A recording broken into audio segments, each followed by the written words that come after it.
विटा शहरात स्वतःचं घर घ्यायचं आहे, स्वतःचा व्यवसाय करायचा आहे, मग विचार कसला करताय? विटा कराड हायवे लगत विवेकानंद नगर बसस्टॉप समोर साकारते विट्यातील सर्वात मोठे शॉपिंग कॉम्प्लेक्स, ज्यामध्ये असतील 45 शॉप्स, 15 ऑफिसेस आणि तब्बल 42 फ्लॅट्स, तेही स्वतंत्र पार्किंगसह. मुंबई पुण्यासारखे जीवन जगताना आपण अनुभवाल वॉकिंग ट्रॅक, मंदिर, गार्डन, जिम, स्विमिंग पूल, 24 तास सतर्क सिक्युरिटी, CCTV कॅमेरे, बेसमेंट पार्किंग व अन्य बऱ्याच सोयीसुविधा. चला तर मग आजच आपले बुकिंग निश्चित करा. आमचा पत्ता डायमंड आर्केड, कराड रोड, विटा. संपर्क राजू पाटील किर्दत 93 222 68 103 व हनुमंत किर्दत 930 983 94 77.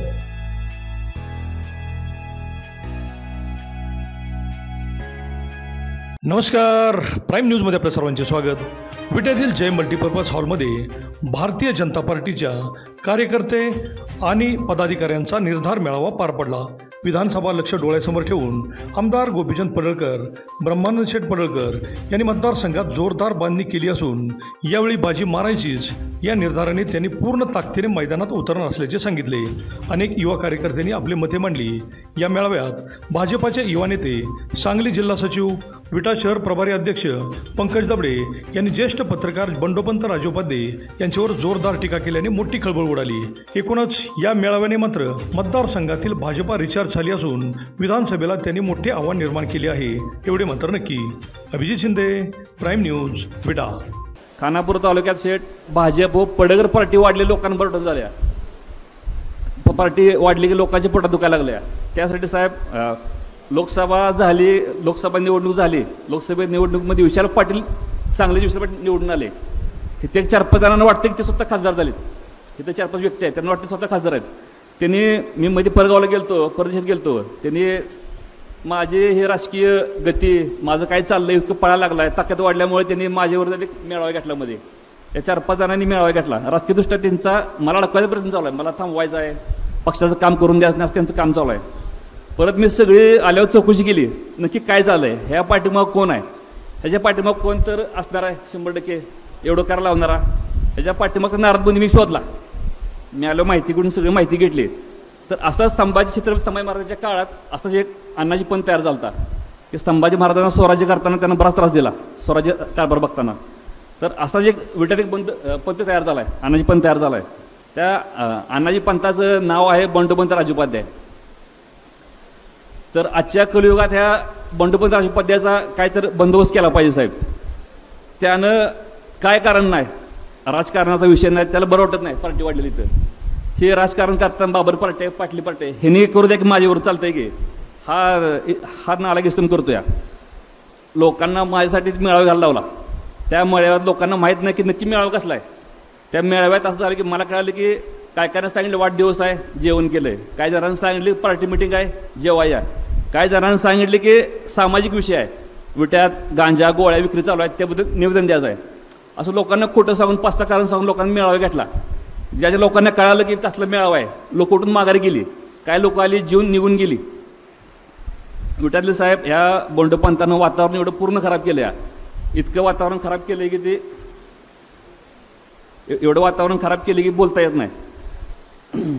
ज्येष्ठ पत्रकार हा सगळ्यांना सांगतो की मी ज्येष्ठ पत्रकार आहे, माझं लोकांसाठी काम चालू आहे, मी लोकांची कामं करतोय. त्याची हीच का नाही ती जबाबदारी. विट्यातलं वातावरण एवढं पूर्ण खराब त्यानं केलं की विट्यातलं वातावरण त्यानं एवढं खराब केलं, विट्याकरांना सगळ्यांना माहीत झालं. लोकांमध्ये भांडणं लावणे, परत भांडण मिटवा उद्योग तोच करतोय. बोलवणे, भांडणं लावणे, मिटवाय तोच उद्योग करतोय. परत तो MSCBच्या लोकांना तर कमरं त्रास चालू झाला आहे. सारखं बोलवायचं, बसवायचं, त्यांना काहीतरी सांगायचं, त्यांना पाया पडायला लावायचं आणि काय करायला लावायचं, त्याचं काम चालू आहे. त्याचं लोकांना घरी बोलवून साहेब, लोकांना त्याची कशी आहे, SP, कलेक्टर, तहसीलदार, सगळ्या त्याची ओळख आहे. ह्या ओळखीसाठी लोकांना जाते त्याच्याकडे की लोकांना सांगतात की लोक जातील त्यांच्याकडं, आमची कामं करा काका, फोन करा, हे करा ते करा. तर ते फोन करतो, जाताना परत लोक उठली की त्यांना खडीसाखर देत, खडीसाखर असा वरून देतो. असा म्हणजे काय चाललं हे लोकांना असं पटतं कसं काय, खडीसाखर लोकांना ही असं वरून सोडतो तो. म्हणजे आजच्या युगात चालतंय का? घरी आलेल्या माणसाला समजा उठून चालला की पायाला चप्पल काढतोय, पाय पुढे करतोय, काय उद्योग? म्हणजे विट्यात लोकांना चालतंय कसं काय? आता लोकांना बऱ्यापैकी कळायला लागलंय की हा बंडू पंत करतोय काय. घरातल्या लोकांना साहेब त्यानं आत्तापर्यंत कधी हातात दिलं नाही. जे लोक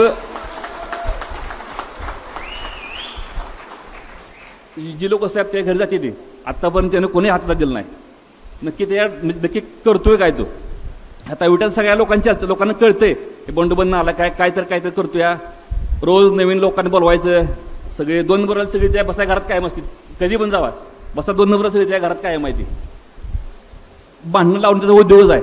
लोकांना खोटं सांगणे, ह्याला बोलव त्याला बोलव, भांडणं मिटव, परत सगळे त्यानंच घ्यायचं परत भांडणं सगळं. मला काय भांडणं नवीन नाही ते. तुम्ही तुमच्या डिफेन्ससाठी 5-6 ग्रुपचा वापर करताय. त्या 5-6 ग्रुपचा वापर करून मला काय फरक पडणार नाही. ज्याचं माझं जुळत नाही त्याचं माझं बाय खंबीर आहे. काय भांडणं करायची काय त्याला खंबीर आहे. भांडणं काय मला नवीन नाही ते. विद्यार्थी साहेब प्रत्येक गोष्टीत हस्तक्षेप करतोय. कुठली राजकारण असू द्या, सामाजिक, प्रत्येक गोष्टीत हा लक्ष इंटरफेअर करतोय. विटात लोकांना बऱ्यापैकी कळालं. लोक कमी आलं तिथं. आता कॉलेजची तरुण पोरं MPSCची UPSC नावाखाली घरी बोलवून घेतोय. त्यांना कपातनं चहा द्या, भांडी घासा, बसा आणि काय उद्योग करून घेतोय हे सगळ्या लोकांना बऱ्यापैकी कळालं. त्या लोकांचं काम काय, घरी मुक्काम करून काय करायचं त्याचं.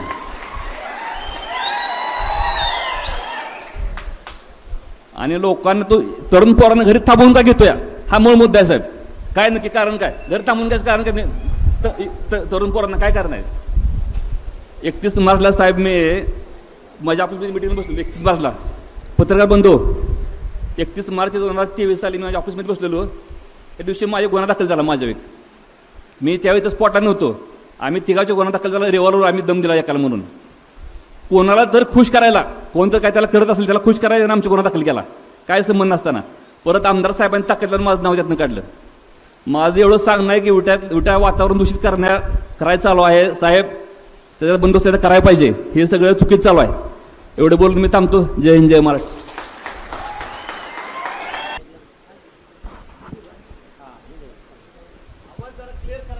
Hello hello. आज आपल्या विटा शहरामध्ये भारतीय जनता पार्टीच्या कार्यकर्त्यांचा निर्धाव मेळावा आणि या मेळाव्यासाठी उपस्थित असलेले आपल्या महाराष्ट्र राज्याचे नेते आमदार गोपीचंदजी पडळकर,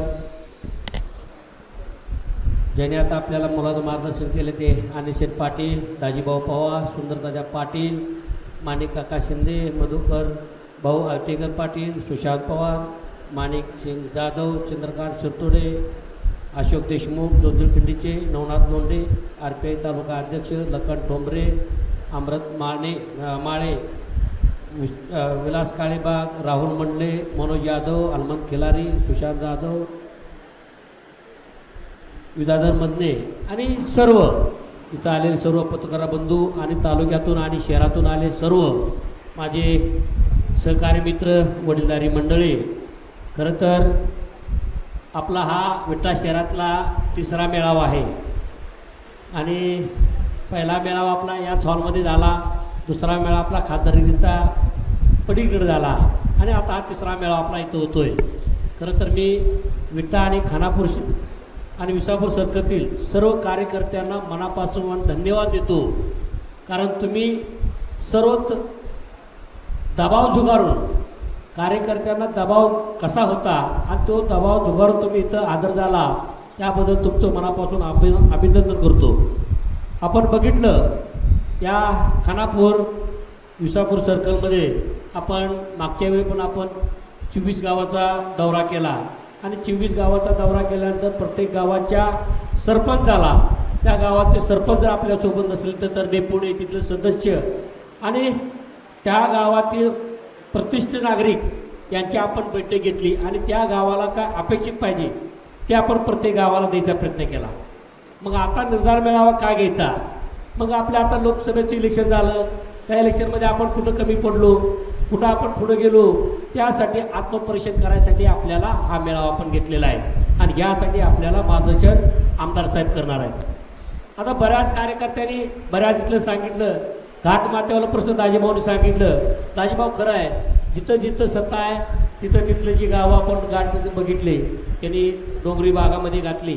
पण आता जी उर्वरित झालेले आहेत राहिलेले गाव आहेत हे आमदार पडळकर साहेबांच्या माध्यमातून आपण 100% ती गावं आपण डोंगरी विकासामध्ये 100% घालू, त्याची तुम्ही काळजी करू नका. आपण आता बघितलं विसापूर सर्कलमध्ये, आता मी फिरतोय तिथं सुंदर तात्या बसलेल्या आहेत आणि विसापूर सर्कलमध्ये सुद्धा फार अडचणीचा विषय झाला आहे. त्या आमदारकीला तुम्ही इकडं आहे, पंचायत समिती जिल्हा परिषदला तिकडं आहे, म्हणजे तुमचं 34च्या पोरापेक्षा वाईट अवस्था झालेली आहे. आई पण बघना बाप पण बघना. त्यामुळे तुम्ही काळजी करू नका. 21 गावाच्या विकासाची काही जी गोडधोड असेल थांबली असेल ती आम्ही आमदार साहेबांच्या माध्यमातून आणि भारतीय जनता पार्टीच्या माध्यमातून जो राहिलेला आपला विकास आहे ती पूर्ण करायची आपली जबाबदारी आहे. आता विटा शहराच्या बाबतीत बघितलं संदीप तात्या, तिथं पाण्याचा प्रश्न फार मोठा आहे आणि येत्या काळामध्ये आपण विटा महापालिकेवर आपण मोठा मोर्चा काढू, पाण्यासाठी घागर मोर्चा, आणि त्यासाठी इथल्या तुमच्या नेतृत्वाखाली विटा शहरातल्या आपल्या पदाधिकाऱ्यांच्या नेतृत्वाखाली आपण एक चांगला मोर्चा काढू. आता तुम्ही सारे सांगितले की तहसीलदारचे प्रश्न असतील, प्रांताचे प्रश्न असतील, तुमचे एबीसी बच्चे प्रश्न असतील, डीपीचे प्रश्न असतील, जे जे काय प्रश्न असतील त्यांनी कुणीही डायरेक्ट आम्हाला फोन करा, मला फोन करा, आमदार साहेबाला फोन करा. कुठलंही काम या तालुक्यातलं राहणार नाही याची दक्षता आम्ही बंधूंनी घेतलेली आहे. तुम्ही कुठलीही काळजी करू नका. असं असंख्य वादळ आलेत पंकज भैया, आमच्या जीवनामध्ये असंख्य असे वादळ येऊन गेलेले आहेत. तुम्ही वादळाला न घाबरता आपली नौका कशी किनारी लावायची आहे ती काम तुम्ही करायचं आहे. त्यामुळं आम्ही बंधूंची ताकद प्रत्येक कार्यकर्त्याला, जो या खानापूर तालुक्यातला विसापूर सर्कलमधला कुठलाही कार्यकर्ता असेल त्या कार्यकर्त्याला ताकद द्यायचं काम आमचं पडोकर बंधूंचं आहे. तुम्ही काळजी करू नका. तुम्ही काय भ्यायची काय गरज नाही. कुठेही असलं कोणी पोलिटिक्सचा त्रास दिला तरी तुम्हाला आम्ही तिथं लगेच धावून येतो. तहसीलदाराच्या माध्यमातून आपण बोललोय, आपण आमदार साहेबांच्या माध्यमातून एकदा त्यांना सूचना देऊ, या तालुक्यातल्या आमच्या कार्यकर्त्याचं काम तुम्ही ताकदीने केलं पाहिजे.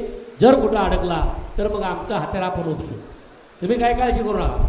म्हणजे काम करायची पद्धत अशी पाहिजे की जिरवाजिरवीची पद्धत या तालुक्यामध्ये जास्तीची आहे. जिरवाजिरवीची पद्धत न करता विकासाचं राजकारण या खानापूर तालुक्यामध्ये झालं पाहिजे. आमच्या तालुक्यात सारा जिरवाजिरवीची बंद झाले, सारा जिरवाजिरवी बंद झाल्या. जिकडं तिकडं तुम्ही जर घाटाच्या खाली गेला तुमच्या लक्षात येते बाबा इकडे काय चाललंय. रस्त्याची परिस्थिती चांगली आहे, गावोगावी आपण बघितलं आतलं अंतर्गत रस्ते चांगला आहे. तुम्ही कुठे गेलं तर चौकात तुम्हाला सभामंडप दिसतील. पण हीच परिस्थिती आपल्याला खानापूर आणि विसापूर सर्कलमध्ये आपल्याला करावी लागणार आहे आमदार साहेबांच्या माध्यमातून आणि जास्तीचा निधी. खरं तर बऱ्याच सरपंचाची मागणी आहेत. आता स्टेजवर सारी माझी जीवाभाव सहकार्य बसेल, सरपंच आहेत, डेप्युटी आहेत, सदस्य आहेत, पुढं काय सदस्य आहेत आणि इथं आलेले सर्व तालुक्यातल्या प्रत्येक गावाचा जबाबदार माणूस आला. मित्रांनो, लोकसभेची निवडणूक झाली आणि लोकसभेच्या निवडणुकीमध्ये माननीय नरेंद्र मोदी साहेब तिसऱ्यांदा पंतप्रधान व्हावेत म्हणून अखंड देशातले भारतीय जनता पार्टीचे NDAचे कार्यकर्ते कामाला लागले होते. 9 तारखेला माननीय पंतप्रधान नरेंद्र मोदी साहेबांनी तिसऱ्यांदा या देशाच्या पंतप्रधान पदाची शपथ घेतली. त्या कार्यक्रमाला आम्ही तिथं होतो. पण वाईट या गोष्टीचं वाटलं की नरेंद्र मोदी साहेबांनी तिसऱ्यांदा पंतप्रधान पदाची शपथ घेतली, परंतु त्यांच्या बाजूनं वोट करण्यासाठी संजय काकांना आपण तिथं खासदार म्हणून पाठवू शकलो नाही. याचं शल्य माझ्यासारख्या कार्यकर्त्याच्या मनाला लागलं, आपल्या सगळ्यांच्या मनाला लागलं. तिसऱ्यांदा पंतप्रधान झाले. इंडिया आघाडीवाल्यांनी सांगितलं होतं की पंतप्रधान होणार नाही, तो होणार, आपण करू. या देशामध्ये इंडिया आघाडीतल्या सगळ्या पक्षांचे मिळून जेवढे आमदार आहेत त्याच्यापेक्षा जास्त आमदार नुसत्या भारतीय जनता पार्टीचे देशात निवडून आलेले आहेत. पण आता आपले इतके खासदार आलेले असताना सुद्धा तेच गुण काढून फिरायला लागले तिकडं. असं म्हणजे एकदम रस्त्यावर एखादा दारू पुन्हा कसा बेलखंडचा आकार असतात त्याच्या मालकीचा आहे, तशा पद्धतीनं हे इंडिया आघाडीवाले अख्ख्या महाराष्ट्रात आणि देशात दंगा करायला लागलेले आहेत. माणूस एखादा मेला की त्याचं सूचक किती दिवस असतं? पूर्वी 13 दिवस असायचं.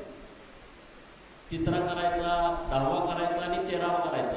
आता भावकीलही मोठी असल्यामुळं ते कमी कमी करत 3ऱ्या दिवसावरती आले. काय काय जुन्या विचाराचे लोक आहेत ते 13व्या दिवसापर्यंत पाळते. माणूस मेल्यानंतरचं सूतक किमान 13 दिवसामध्ये फिटतं. पण इंडिया आघाडीला आता जे सूतक लागलेलं आहे ते 5 वर्षाचं सूतक आहे. त्याला 5 वर्ष सूतक जाऊ शकत नाही, कारण नरेंद्र मोदी साहेब हे 5 वर्ष पंतप्रधान राहणार आहेत. त्यामुळे हे सूतकात बाहेर पडत नाही. ते किती जरी आता आपल्या जिल्ह्यातून गड्याने लय काका फुगवलीत काय त्याचा उपयोग होणार नाही.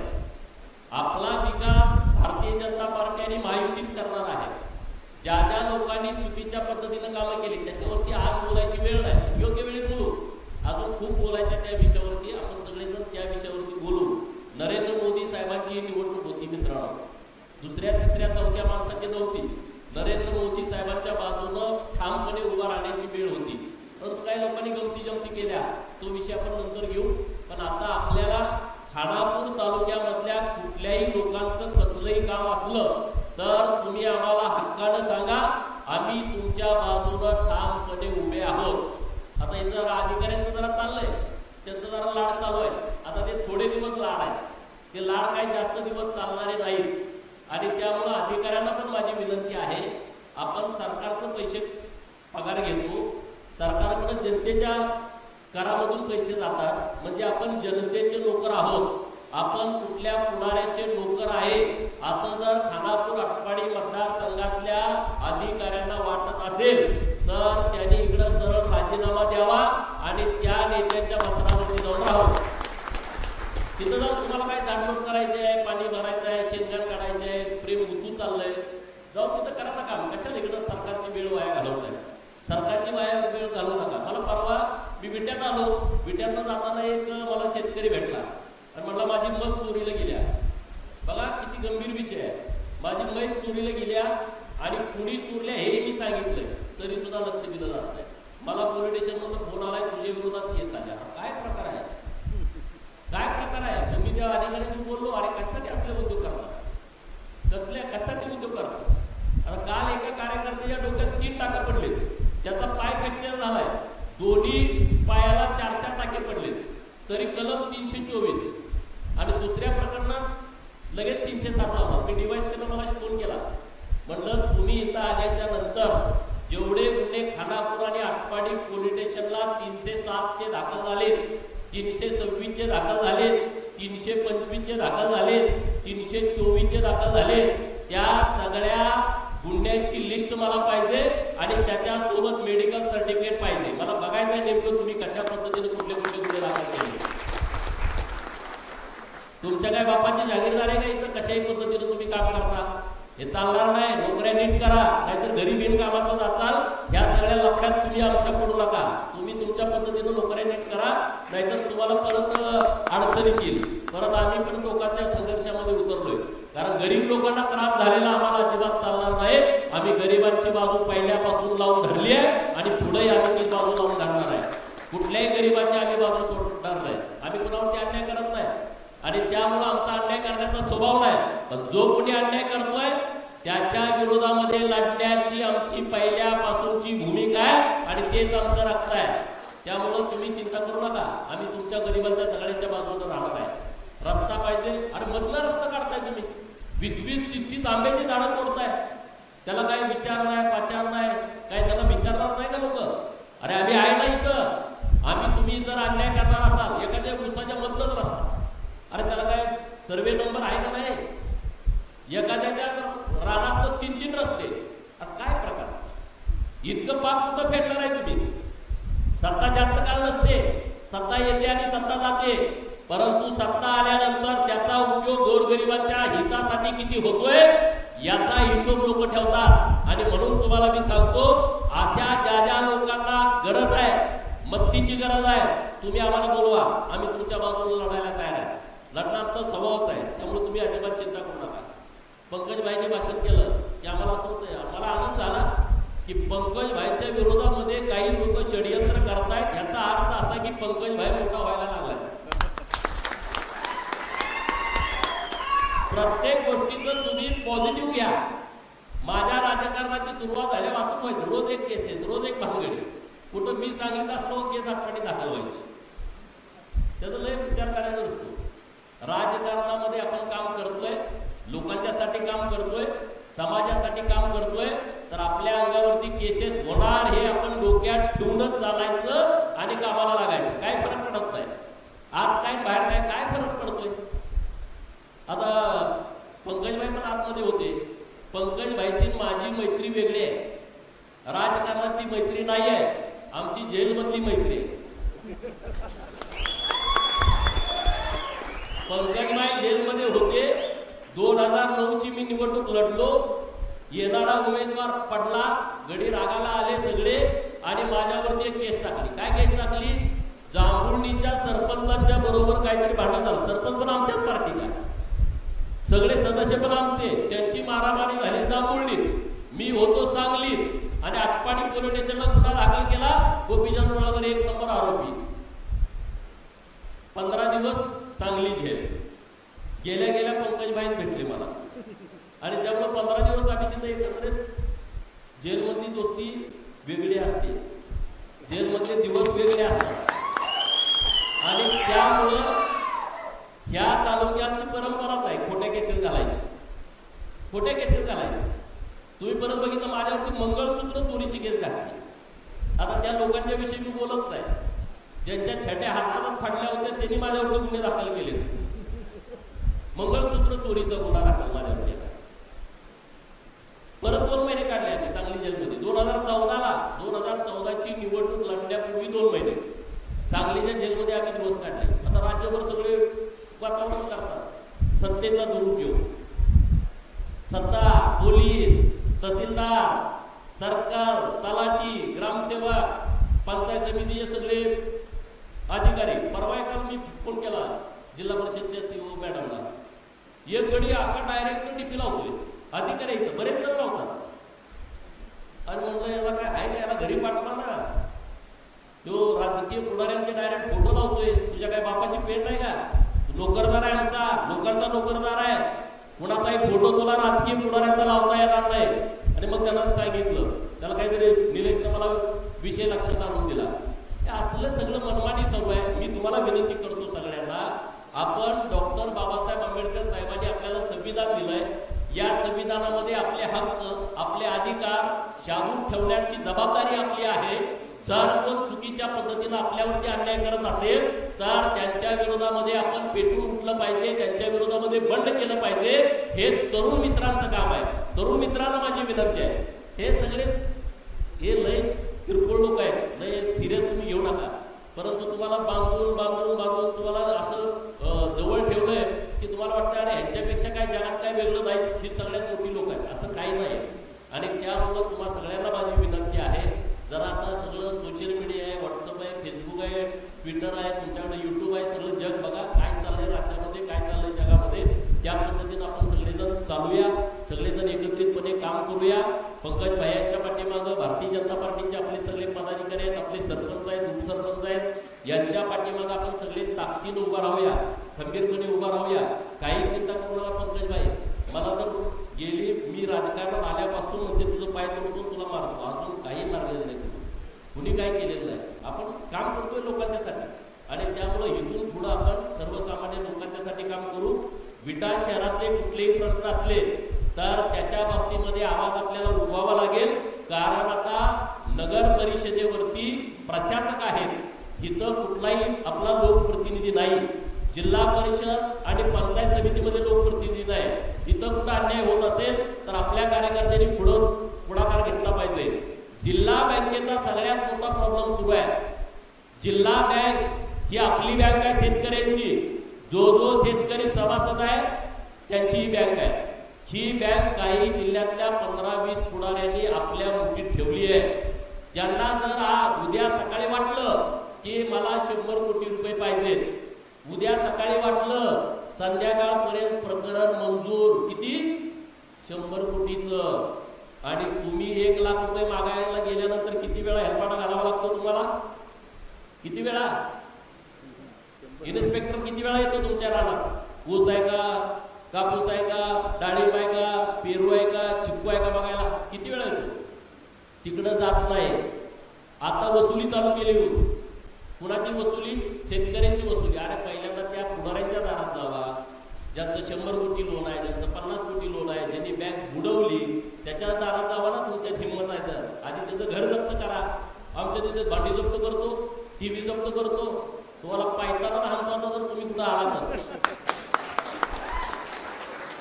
पहिल्यांदा तुम्ही या सगळ्या टाग्यांच्या दारात जावा, त्यांची घरं जप्त करा, त्यांच्या गाड्या जप्त करा, त्यांचं सोनं नाणं जप्त करा, त्यांची टीव्ही, त्यांचं कपाट, त्यांची भांडी जप्त करा. तुमच्यात हिंमत आहे तर. आणि मग आमच्या शेतकऱ्यांच्याकडे या. आम्ही काय पैसे तुमची बुडवत नाही, आम्ही तुमचे पैसे भरतो. पण आमची रास्त मागणी अशी आहे की ज्यांनी जिल्हा बँक बुडवल्या त्यांच्यावरती गुन्हे दाखल करा, त्यांना जेलमध्ये टाका. या जिल्हा बँकेवरती प्रशासक आला पाहिजे. तुम्हाला सगळ्यांना माझी विनंती आहे, ही जिल्हा बँक आपली आहे आणि या जिल्हा बँकेच्या माध्यमातूनच शेतकऱ्याच्या जीवनामध्ये बदल होऊ शकतो. एवढी मोठी ताकद या सहकारी बँकेमध्ये आहे. पण ही बँक आता मोडकळीस आली आहे. जर तुम्ही जागे नाही झाला तर ही बँक NPS जाईल आणि रिझर्व्ह बँक या बँकेवरती कारवाई करेल. आणि म्हणून पुढच्या आठवड्यामध्ये आपल्याला या जिल्हा बँकेवरती एक महामोर्चा आपल्या सगळ्या शेतकऱ्यांच्या वतीनं काढायचा आहे. काढूया ना? येणार का सगळे? कोण येणार मोर्चाला? तुम्ही सगळे आला, निश्चितपणे यांच्या पायाखाली वाळू सरकल पळायला चालू करतील. एवढी मोठी ताकद आपल्या लोकांच्या मध्ये आहे. आपल्याला जिल्हा बँकेवरती मोर्चा काढायचा आहे आणि आपल्या मोर्चाची मागणी एकच आहे, हे सगळं संचालक मंडळ बरखास्त करा आणि जिल्हा बँकेवरती प्रशासक नेमा. ही आपली मागणी आहे. मी राजकीय स्टेटमेंट हे करत नाही. या जिल्हा बँकेची चौकशी चालू आहे. या जिल्हा बँकेच्या चौकशीमध्ये निष्पन्न झालंय की याने चुकीच्या पद्धतीने कर्ज वाटप केलंय, यांनी बँक बुडवली आहे. हे मी म्हणत नाही, हे अधिकाऱ्यांनी ज्यांनी तपासणी केली त्या अधिकाऱ्यांचं मत आहे, त्यांनी तसा अहवाल दिलेला आहे. या जिल्हा बँकेवरती प्रशासक येणार आहे, परंतु आपण सगळेजण ताकदीनं मोर्चा काढून राज्य सरकारच्या ही गोष्ट लक्षात आणून देऊ की लवकरात लवकर जिल्हा बँकेवरती प्रशासक आला पाहिजे. ही भूमिका आपल्याला येत्या काही दिवसामध्ये मांडायची आहे. दुसरे अनेक विषय, दुधाचा दराच्या बाबतीमध्ये खूप मोठा गंभीर प्रश्न आहे.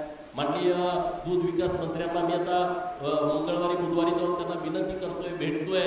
माननीय मुख्यमंत्री उपमुख्यमंत्री महोदयांना भेटतोय की कसल्याही परिस्थितीमध्ये दुधाचे दर वाढले पाहिजेत. कोल्हापूर जिल्ह्यामध्ये आपल्या दुधापेक्षा 5 रुपयाचा भाव जास्त आहे असं काही मला दूध उत्पादक शेतकरी भेटले आणि त्यांचं म्हणणं आहे. तर ती गोष्ट सरकारच्या निदर्शनाला आणून द्यायची आहे. दुसरा विषय, आता पाण्याच्या बाबतीमध्ये नवीन टेंबूचं विस्तारितचं टेंडर झालंय. आता मला वाटतं ते काही दिवसामध्ये ओपन होईल, काम सुरू होईल. राहिलेल्या गावामध्ये पाणी देण्याच्या संदर्भामध्ये राज्य सरकारनं खूप चांगला निर्णय घेतला. माननीय देवेंद्र फडणवीस साहेब आणि एकनाथ शिंदे साहेबांचा आपण जोरदार टाळ्या वाजवून त्याबद्दल अभिनंदन करू की दुष्काळी पट्ट्याला खूप मोठ्या प्रमाणात त्यांनी निधी दिला. त्यांनी आपल्याला इतके पैसे दिले, पण आपण त्या बदल्यात भारतीय जनता पार्टीला मतदान ज्या पटीत पक्षाला अपेक्षित होतं ते आपण देऊ शकलो नाही. याचा विचार आपण पुढच्या काळामध्ये सगळ्यांनी करू. भारतीय जनता पार्टी, महायुती, आपले सगळे मित्र ताकदीनं आपण सगळेजण काम करत राहू आणि तशा पद्धतीनं विटा शहर, खानापूर तालुका या तालुक्यामध्ये गावगाड्यामध्ये जाऊन लोकांचे प्रश्न समजून घेऊन त्या प्रश्नाची सोडवणूक करण्याची जबाबदारी आपल्या सगळ्या कार्यकर्त्यांनी हातात घ्यावी. विसापूर सर्कलमधल्या सगळ्या भागामध्ये आपण सगळ्या लोकांच्याकडे जाऊन भेटू, त्यांचे काय विषय आहेत समजून घेऊ. दुकानदारांचा एक मोठा विषय आहे. आपल्या दुकानदारांच्या बाबतीमध्ये मोठा विषय जो आहे तो म्हणजे कुणी उठतंय, दुकानदाराला उचलून नेतंय, त्यांचं सोनं जप्त करताय. कुठं चोरी झाली का ज्वेलर्समध्ये आधीच रात्रीची येऊन दाखवते पोलीस, याचं दाखव ज्वेलर्स, त्याला लगेच उचलते सकाळी.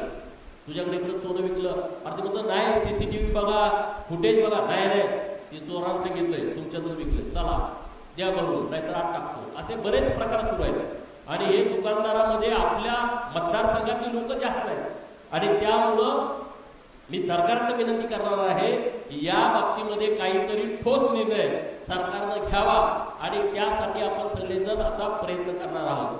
दुसरा विषय, जेवढ्या दुकानदार आपल्या देशातले आहेत त्यांच्याही सगळे संपर्कात राहावा, कारण दुकानदार ही आपल्या मतदारसंघातली फार मोठी ताकद आहे. आपल्याला जर काय करायचं असलं तर दुकानदार सगळे आपल्याला लागतील, नाहीतर दुकानदार इकडे आले का 2 दिवसात सगळं उलटं पालटं गाव करून टाकतील. त्यांना सगळ्यांना विनंती करा, त्यांना सगळ्यांना भेटा, त्यांना सगळ्यांना बोला तुम्ही की आपण या पद्धतीने आपल्याला सगळ्यांना पुढं जायचं आहे. असे सगळे विषय घेऊन आपण सगळेजण पुढे जाऊ, एवढंच या निमित्तानं बोलतो. आणि तुम्ही सगळेजण इतक्या मोठ्या संख्येनं या कार्यक्रमाला उपस्थित राहिला त्याबद्दल मी तुमचं मनपूर्वक आभार व्यक्त करतो. तुम्हाला जे वाटतंय त्या पद्धतीनंच आपण काय करता येतंय, कशा पद्धतीनं पुढे जाता येतंय त्याचा आपण व्यवस्थितपणे सगळ्यांशी चर्चा करून, वरिष्ठांची चर्चा करून आपण व्यवस्थितपणे पुढे जाऊ. तर मी तुम्हाला एवढंच सांगतो की तुम्ही कामाला लागा, आपण सगळे ताकदीनं पुढे जाऊ. जय हिंद, जय महाराष्ट्र.